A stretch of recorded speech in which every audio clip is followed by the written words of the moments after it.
Bonjour à tous, j'espère que vous allez bien.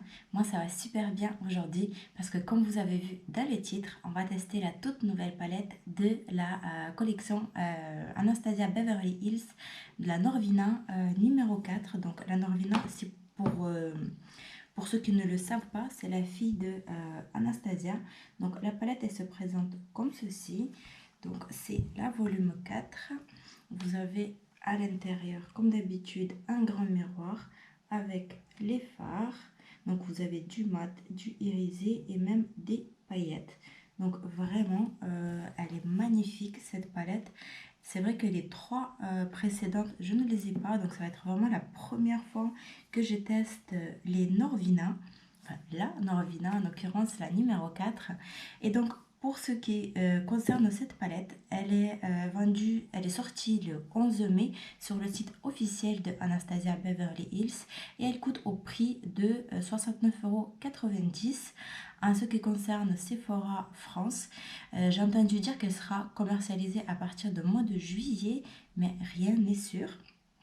Donc voilà, si vous avez envie de la commander, elle est dispo sur le site UK de Anastasia Beverly Hills et sur ce site-là, il n'y a pas de frais de douane. Donc la palette, elle est vegan et cruelty free et chaque fard pèse 1,8 g, donc ce qui est vraiment plutôt bien. Voilà, je crois que je vous ai tout dit par rapport à la palette, donc on va commencer tout de suite, c'est parti. Donc j'ai déjà mis ma base, je vais juste revérifier qu'il n'y a pas des petits plis. Donc comme vous voyez que vous avez des plis, donc ce qui est normal, hein, parce que vous avez la paupière qui bouge, n'hésitez pas à juste les retirer et ensuite vous allez pouvoir appliquer vos fards parce que sinon vous allez avoir des traces. Donc voilà, on va commencer avec la couleur A4. Donc qui est juste là, et comme d'habitude je vais l'appliquer au creux de la paupière. Donc comme d'habitude, pour l'instant je vais l'appliquer en tapotant et ensuite je vais venir le dégrader parce que d'une, je connais pas du tout les formules des Norvina, et de deux, comme ça on a plus de pigments, en fait la couleur sera plus intense, et ensuite on va venir étirer vers l'extérieur. Donc c'est une forme que j'ai jamais fait. Une fois de plus, on va construire le maquillage ensemble et on va voir où est-ce que ça nous mène. Déjà, ce que je peux voir au premier abord quand je prélève les fards, donc il y a un peu de chute dans le pan. Pour l'instant, sur mon visage, j'en vois pas. Donc c'est plutôt un bon signe. Donc maintenant que j'ai appliqué ma couleur, on va dire grossièrement, je vais venir l'effleurer en étirant jusqu'à la pointe de mon sourcil.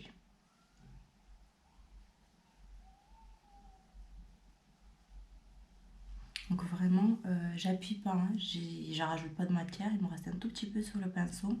Donc vraiment, avec ce que j'ai, je vais venir l'effleurer.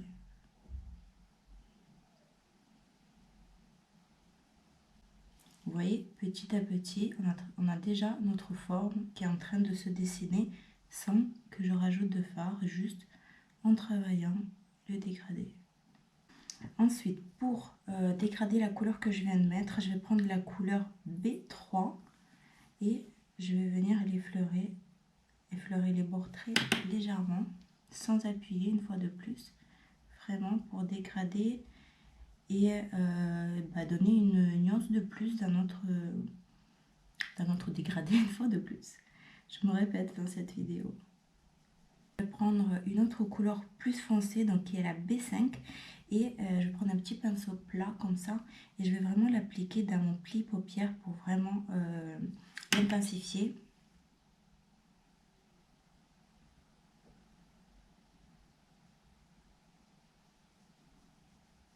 Bon, maintenant qu'on a fait là, j'en ai profité pour faire mon ras de cils supérieur. On va nettoyer et préciser notre forme du cut crease. Je vais essayer parce que je vous avouerai que c'est pas quelque chose je maîtrise à 100%. Pour ceux qui ne le savent pas ou qui viennent de débarquer sur ma chaîne, sachez que je ne suis pas du tout professionnelle. C'est vraiment un passe-temps, une passion pour moi. Et donc, je partage avec vous ce que je découvre et ce que je sais faire.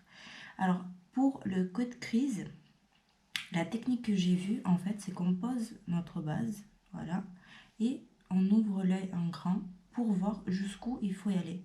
Donc là, comme vous voyez, oui, la base, elle a transféré. Donc, je vais marquer mon code crise vraiment comme ça.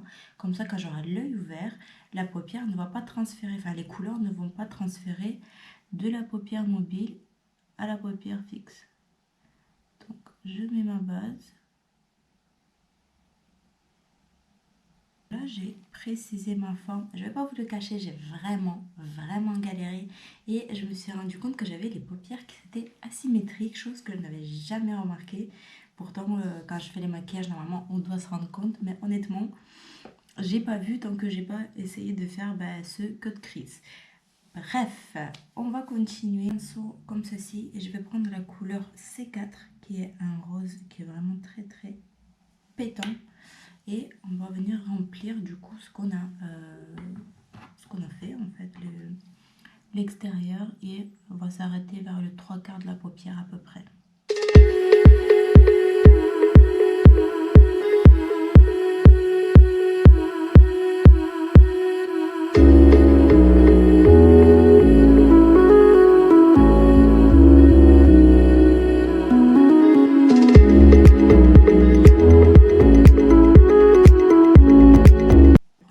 C4 et je vais l'appliquer à la suite du rose qu'on vient de poser.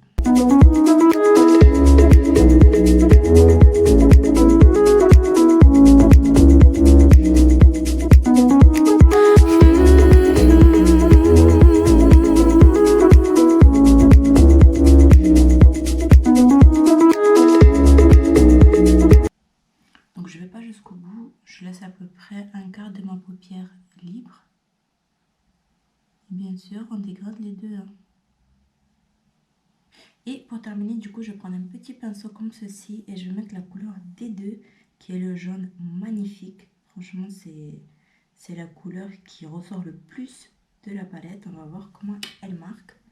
Donc, je vais l'appliquer vraiment là où j'ai laissé de l'espace. Et je vais descendre un tout petit peu dans le creux de paupière. Elle est belle la couleur, hein. Elle est très jolie.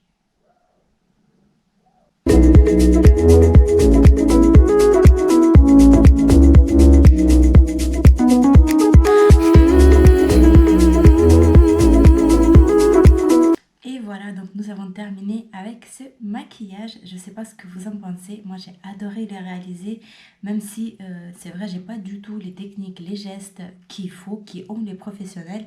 Mais avec de l'entraînement, on peut y arriver, j'en suis sûre. Donc, qu'est-ce que je peux dire de cette palette, notamment ma première palette Norvina. J'adore vraiment les couleurs. Je trouve qu'elle se travaille assez facilement. J'ai entendu dire beaucoup de gens que les Norvina précédentes, du coup, étaient super difficiles à travailler parce que c'était vraiment des pigments pressés et à travailler et à dégrader. C'était très compliqué. Pour celle-là, j'ai pas trouvé ça excessivement compliqué, pas plus que les autres ABH. Vraiment, c'est très pigmenté. Et encore là, à la caméra, ça rend pas très bien les couleurs. Donc, je vous laisserai les photos à la fin. N'hésitez pas à les regarder. Donc, voilà ce que je peux dire pour ça. N'hésitez pas à me dire si vous avez craqué pour cette palette ou si vous allez le faire. N'hésitez pas également à vous abonner à ma chaîne si ce n'est pas encore fait, de liker la vidéo. Et moi, je vous dis à bientôt dans les prochaines vidéos. Bye!